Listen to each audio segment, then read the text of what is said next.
নমস্কার সকলকে।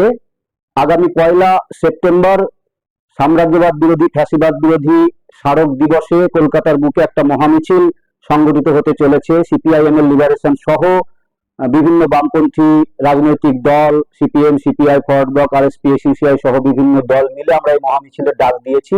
1লা সেপ্টেম্বর আন্তর্জাতিক যুদ্ধ বিরোধী শান্তি দিবস। 1939 সালে এই 1লা সেপ্টেম্বরেই দ্বিতীয় বিশ্বযুদ্ধের সূচনা হয়ে গেছিল। আমরা জানি যে হিটলারের শাসিত যে জার্মান, তারা যুদ্ধ ঘোষণা করেছিল এবং সেই যুদ্ধ ছিল মানবতার বিরুদ্ধে একটা যুদ্ধ। এবং সেই যুদ্ধে একদিকে ফ্যাসিবাদ আর একদিকে গণতন্ত্র, এই লড়াই সেদিন হয়েছিল এবং শেষ পর্যন্ত সামরিকভাবে ফ্যাসিবাদকে পরাজিত করা সম্ভব হয়েছিল।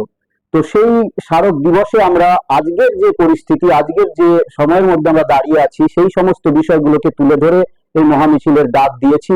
এই মুহূর্তে দাঁড়িয়ে বিশ্বের সবচেয়ে বড়, সবচেয়ে নতুন ধরনের এবং সবচেয়ে বীভৎস সাম্রাজ্যবাদী আগ্রাসন চলছে প্যালেস্টাইনের বুকে। আমরা জানি যে প্যালেস্টাইনে গত 2 বছর ধরে ওখানে 50,000-এর উপর মানুষকে তো হত্যা করা হয়েছে এবং এটা এই সময়ে দাঁড়িয়ে এটা হচ্ছে। এবং গত প্রায় 70-75 বছর ধরে, সেই 48 সাল থেকেই, যখন কিনা গোটা পৃথিবী উপনিবেশবাদ থেকে মুক্ত হচ্ছিল, সেই সময়ে দাঁড়িয়ে, সেই সময় থেকে প্যালেস্টাইনের উপর এই আগ্রাসন চলছে এবং আজকের দিনে সেটা একটা ভয়াবহ রূপ নিয়েছে, সেটা আমরা প্রত্যেকদিন দেখতে পাচ্ছি।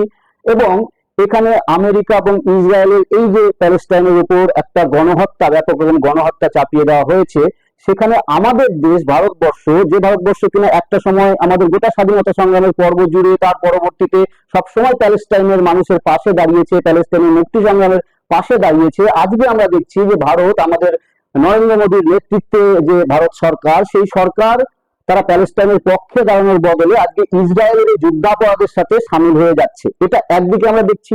অন্যদিকে মার্কিন সাম্রাজ্যবাদ তারা আমাদের উপর কি ধরনের একটার পর একটা আক্রমণ নামিয়ে আনছে, আমাদের সার্বভৌমত্বের উপর, দেশের সার্বভৌমত্বের উপর, দেশের স্বাধীন বিদেশ নীতি, দেশের আভ্যন্তরীণ নীতি, এমনকি দেশের ব্যবসা বাণিজ্য, সমস্ত কিছুর উপর কিরকম আক্রমণ নামিয়ে এনেছে তা আমরা ধাপে ধাপে দেখতে পাচ্ছি। আপনারা স্মরণ করে দেখুন যে কিছুদিন আগে এই যে গোটা দেশে একটা যুদ্ধ পরিস্থিতি যখন তৈরি হচ্ছিল, সেই সময় আমরা দেখেছি যে ট্রাম্প সে এমন একটা ভঙ্গি করলো যে সে যেন দুই পক্ষকে ধরে বসিয়ে সে যেন যুদ্ধ থামিয়েছে। এবং এটা সে বারবার বলা সত্ত্বেও এ বিষয়ে কোনো কিছু আমরা নরেন্দ্র মোদীকে বলতে দেখলাম না। তারপরে আমরা দেখলাম যে আমাদের দেশের যে সমস্ত শ্রমিকেরা আমেরিকাতে কাজ করতে যায়, বিভিন্ন ধরনের মানুষেরা কাজ করতে যায়, সেখানটাতে সেই অভিবাসী শ্রমিকদের ওপর একটা চরম অবমাননাকর ভাবে তাদেরকে শিকলে বেঁধে তাদেরকে ভারতবর্ষে ফেরত পাঠানো হলো। তার দৃশ্য আমরা দেখেছি। এবং অতি সম্প্রতি আমরা দেখলাম যে তারিফ, এমন ভাবে আমাদের যে শুল্ক, আমাদের দেশের যে বাণিজ্য, তার উপর অন্য দেশ থেকে আমরা অন্য দেশের সাথে কিভাবে বাণিজ্য করব না করব, তার উপর দাঁড়িয়ে তারা আমেরিকা আমাদের উপর প্রথমে 25%, তারপরে আরো 25% জরিমানামূলক শুল্ক বসিয়ে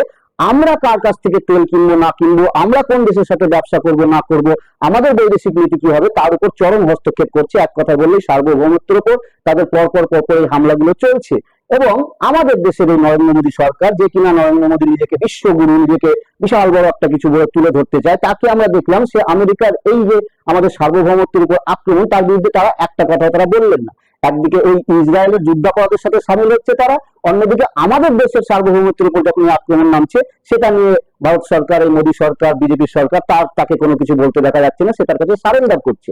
আর একই সাথে আমরা দেখতে পাচ্ছি যে এই যে 1939-এর এই যে যুদ্ধটা, যে দ্বিতীয় বিশ্বযুদ্ধ নামে যেটাকে আমরা জানি, সেটা যে ফ্যাসিবাদের সাথে গণতন্ত্রের যে লড়াইটা ছিল, সেই লড়াইয়ে সামরিকভাবে ফ্যাসিবাদকে পরাজিত করা গেলেও আমরা দেখতে পাচ্ছি যে নতুন করে আজকে গোটা বিশ্বজুড়ে নতুন ভাবে, নতুন রূপে ফ্যাসিবাদের উত্থান ঘটছে। এবং আমাদের দেশ ভারতবর্ষের বুকে ফ্যাসিবাদের নির্দিষ্ট রূপটা হচ্ছে হিন্দু রাষ্ট্রবাদী ফ্যাসিবাদের রূপ নিয়ে আমাদের দেশে আসছে। এবং তার বিপর্যয়কর যে পরিস্থিতি, সেটা আমরা সবাই লক্ষ্য করতে পারছি। যে বিপর্যয়ের কথা আম্বেদকর স্মরণ করিয়ে দিয়েছিলেন, আম্বেদকর সতর্ক করে দিয়েছিলেন, আজকে সেই বিপদটা ভয়ানক ভাবে আমাদের দেশের সমস্ত ধরনের প্রতিষ্ঠানগুলো, গণতান্ত্রিক প্রতিষ্ঠানগুলো, আমাদের দেশের নির্বাচনী ব্যবস্থা, আমাদের সংসদীয় ব্যবস্থা, আমাদের বিচার বিভাগ, আমাদের সেনা বিভাগ থেকে শুরু করে আমাদের সমস্ত ধরনের গণতান্ত্রিক প্রতিষ্ঠানগুলোর উপর, এমনকি আমাদের সংবিধান, 200 বছরের লড়াইয়ের মধ্যে দিয়ে যে সংবিধান আমরা অর্জন করেছিলাম, সেই সংবিধানের উপরও আক্রমণ চালাচ্ছে ফ্যাসিবাদ। আসলে সমস্ত গণতান্ত্রিক প্রতিষ্ঠানগুলোকে আসলে ভেঙে দিতে চায় এবং আমাদের দেশে আমরা তার রূপটা দেখতে পাচ্ছি। তাই 1লা সেপ্টেম্বরের যে মহামিছিল আমরা ডাক দিয়েছি, সেই মহামিছিল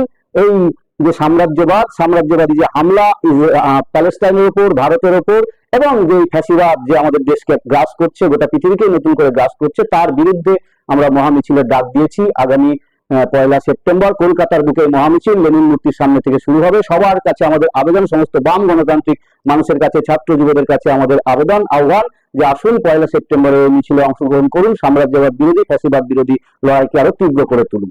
জয় ভীম, লাল সেলাম।